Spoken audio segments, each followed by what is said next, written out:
수원지검은 검찰청사 안에 술이 반입된 적도 그리고 쌍방울 관계자가 음식을 반입한 사실도 일절 없다고 했습니다. 당시에 조사에 입회한 이 전 부지사 변호인이 음주나 진술 조작 사실이 없다고 명확히 진술을 하고 있고 이 전 부지사가 주장하는 시기에 이 전 부지사를 개호한 교도관 38명 전원도 술자리를 목격한 적이 없으며 외부인이 가져온 식사를 제공한 사실이 전혀 없다고 진술했다는 건데요. 그러면서 수원지검은 이 전 부지사가 공개한 옥중 노트, 그러니까 일종의 비망록에도 술자리 주장은 없었다라고 지적을 했습니다. 저도 이 옥중 노트가 이번에 좀 궁금을 해서 그 내용 좀 궁금해서 전부 읽어봤습니다. 그런데 이 내용 중에 두 부분에 육회 비빔밥 그리고 연어 등을 먹었다. 그리고 차를 마셨다. 이런 내용이 있는 건 맞습니다. 그런데 거기에도 술을 마셨다는 부분은 전혀 언급되어 있지가 않았습니다. 술을 마셨는데도 비망록에는 일부러 빼놓고 안 쓴 건지 아니면 그런 사실이 원래 없기 때문에 안 보이는 건지는 누구보다 이 전 부지사 본인이 잘 알고 있겠죠. 네, 이 전 부지사가 작성한 이 옥중 노트에서 창고방이 구체적으로 언급이 되는 건 작년 6월 18일 날짜의 글입니다. 이 전 부지사는 그 글에서 조사를 받을 때는 항상 김성태, 방용철 그리고 쌍방울 직원 두세 명이 검사실 앞 창고라고 쓰여진 공간에 모였다고 했고 일요일 등 식사를 배달해 먹어야 할 때는 쌍방울 직원들이 외부에서 사들고 오는 것 같았다며 육회 비빔밥과 연어 요리 등을 먹었다고 썼습니다. 또 작년 5월로만 표시된 또 다른 글에서도 한 차례 더 창고방이 언급되는데요. 이 전 부지사는 창고방 안에 제법 큰 회의용 테이블이 있었고 그 방에서 거의 매일 세미나를 하듯 말을 마쳤다고 썼고요. 6월 22일 날짜의 글에선 검사와 수사관, 방용철 전 부회장, 쌍방울 직원 등이 모두 모여 식사도 하고 차도 마셨다고 썼습니다. 이 전 부지사의 이런 옥중 노트글 지난 4일 재판에서 폭로했던 내용과 상당히 겹치고요. 또 실제 경험하지 않았으면 몰랐을 것으로 생각될 정도로 구체적이기는 합니다. 하지만 정작 이 핵심 쟁점인 술판의 존재, 그러니까 검찰청사 안에서 술을 검사와 피의자, 피고인이 함께 마셨다. 이런 논란만한 내용은 없다는 겁니다.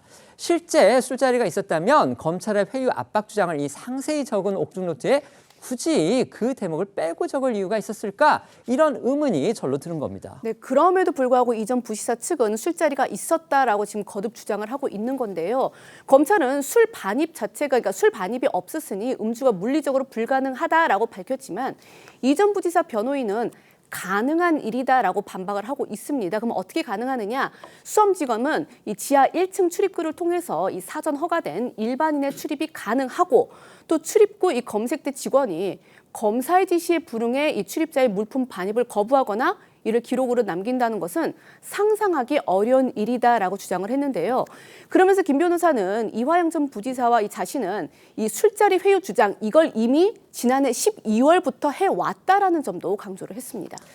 이 전 부지사가 술자리 회유 주장을 그 한 시기를 두고서 여권 등에서 의혹을 제기하니까 이를 또 다시 반박한 걸로 그렇게 보입니다. 자, 그렇다면 실제 지난해 12월에 그런 주장이 나왔었는지 그 부분 살펴주시죠. 네, 김 변호사가 지난해 출연한 한 유튜브 방송에서 이 술자리 얘기를 했었는데요. 당시에 김 변호사는 창고라고 써져 있는 방에 항상 쌍방울 측 관계자들이 모여 있었고 김성태 전 회장이 그 안에서 먹고 싶은 걸 다 먹었다. 제공된 음식물 중에는 이 술, 주류도 있었다. 이렇게 얘기를 했습니다. 그런데 지금 이제 녹화 진술실 그런 데서 먹은 거지 이제 창고방에서는 안 먹었다. 이게 지금 현재 하고 있는 주장 아닙니까? 그런데 그때는 또 술자리 장소를 창고라고 주장을 했던 겁니다. 김 변호사, 아까 말씀드린 대로 어제 창고가 아니라 진술 녹화실이다. 이렇게 말을 바꿔서 논란을 불렀던 겁니다. 맞습니다. 이 전 부지사 측은 작년 12월 그리고 지난 4월에도 술자리 장소가 창고라고 주장을 했지만 검찰의 반박 입장이 나올 거라고 알려졌던 어제 변호인을 통해 술자리 장소는 진술 녹화실이었다. 이렇게 주장이 달라졌는데요. 저희도 이렇게 주장이 바뀐 이유를 알아보기 위해서 김 변호사에게 연락을 취해봤지만 연락이 닿지는 않았습니다. 이게 이제 눈길을 끄는 부분이 바로 그겁니다. 아까 변호인이 내놓은 그 재반박 부분을 보면은요, 창고에는 교도관이 있었다 이렇게 주장을 합니다. 그렇다면 그 창고에서 술자리가 있었다는 걸 교도관이 봤다는 걸로 연결을 할 수 있는데 지금 교도관들이 안 봤다고 주장을 하고 있고, 그러니까 결국 이 전 지사 측에서는 그 장소를 다시 이번에는 창고가 아니고 진술 녹화실, 그 다음에 검사의 개인 휴게실 이것도로 바꿨기 때문에 혹시 그런 부분, 그러니까 교도관이 입회할 수 있는 장소냐 없는 장소냐 그것에 따라서 이렇게 또 주장을 바꾼 게 아니냐 이런 또 의심을 살만해 보입니다.